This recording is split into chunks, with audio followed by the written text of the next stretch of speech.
table from them, heard them talk about control of the world.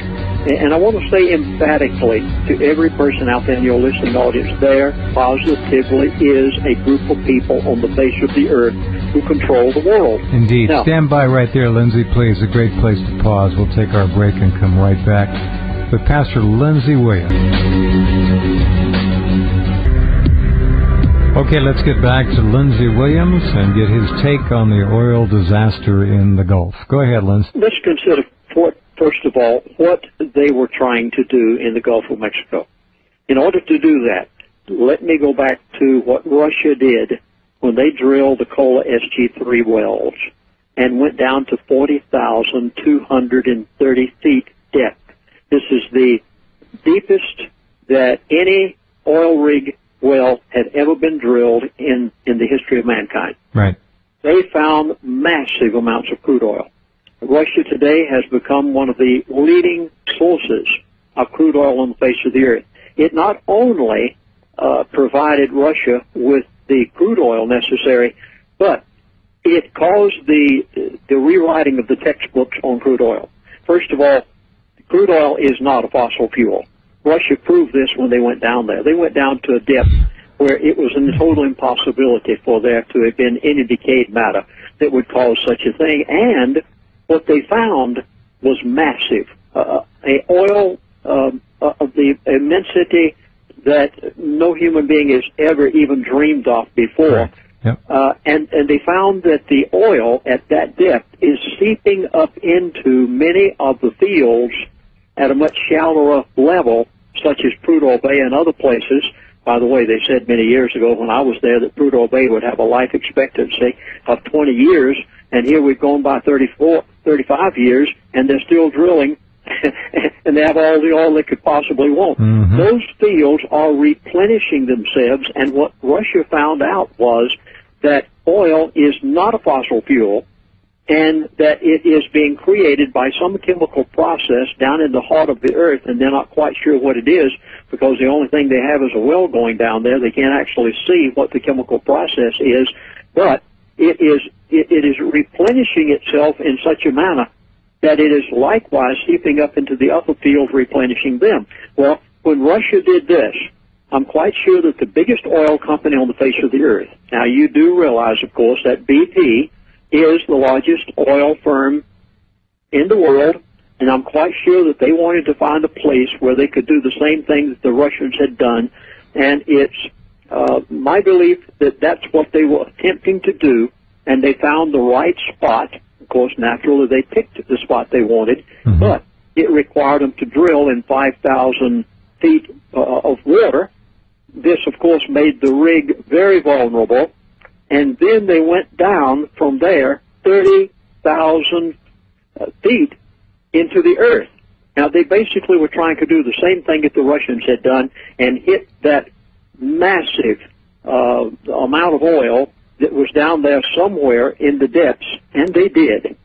Jeff, they hit exactly what they wanted to hit, but they didn't expect what they got. Now, the reason I say this is because when I watched them drill some of the wells in Prudhoe Bay, Alaska, they knew approximately what the pressure of that field was going to be. When the Russians drilled down to 40,230 feet, they didn't have the slightest idea what the pressure of the oil was going to be. And when BP drilled in the Gulf of Mexico to that 30,000 feet, mm-hmm. they didn't have the slightest idea what the pressure was going to be of the pool that they hit. They had an idea from what the Russians had done of approximately what it would be, but oh my goodness, they hit something that was so catastrophic compared to what the Russians had hit that it literally blew all of the safety valves, all of the modern day technology, everything that they had developed and thought that they had it in hand, it literally blew it out. I mean, this thing, there is no telling what they have struck down there. But it definitely proves that there is no such thing as peak oil. We have all the oil the world could ever need. It didn't need to be drilled in the Gulf of Mexico. It could have been drilled someplace else and found it just as the Russians did by doing it on land. And as a result, they have created a monstrous catastrophe that is going to impact the world in such a way that our grandchildren and great-great-grandchildren probably are going to be affected by what is done. But they have found massive amounts of oil. And a slant drilling operation from an adjacent and now stationary floating rig is not about to shut this down, in my view. There's too much pressure. They've opened up Pandora's box. I don't think they can siphon it off. Do you? Yeah, I think you're exactly right. They've opened up Pandora's box, and this could be so large that, barring a nuclear blast, I personally don't think they'll close this thing off. Now, that talk began rather early, which kind of surprised me because it indicated that inside talk was going on that said, we don't know what to do about this. And they began to go to the nuclear option early. I mean, for that to appear in the media was very telling as far as I'm concerned. Now, if they do put a low-level nuke or a tactical nuke or a shaped nuclear charge down there, they run the risk of rupturing the containment, which is the geology above that oil dome, however big it is, and it could be half the world. They run the risk of rupturing that further and creating an even bigger spill. So I'm not sure that that's a smart move to do. I don't think they know what to do. From what I'm gathering from the people that I'm talking with, they have not the slightest idea because they've never had anything like this before. This has never happened before. The Russians undoubtedly hit at their 40,230-foot Kola SG-3 wells. They must have hit a reasonable pressure.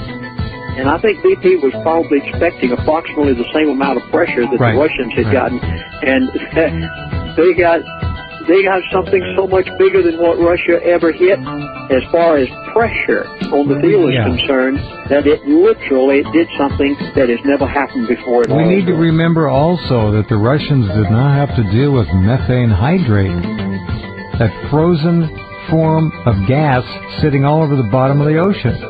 And I'm not sure the technology and the geology was up to the task of even beginning to deal with it, because that's why that first containment dome did nothing.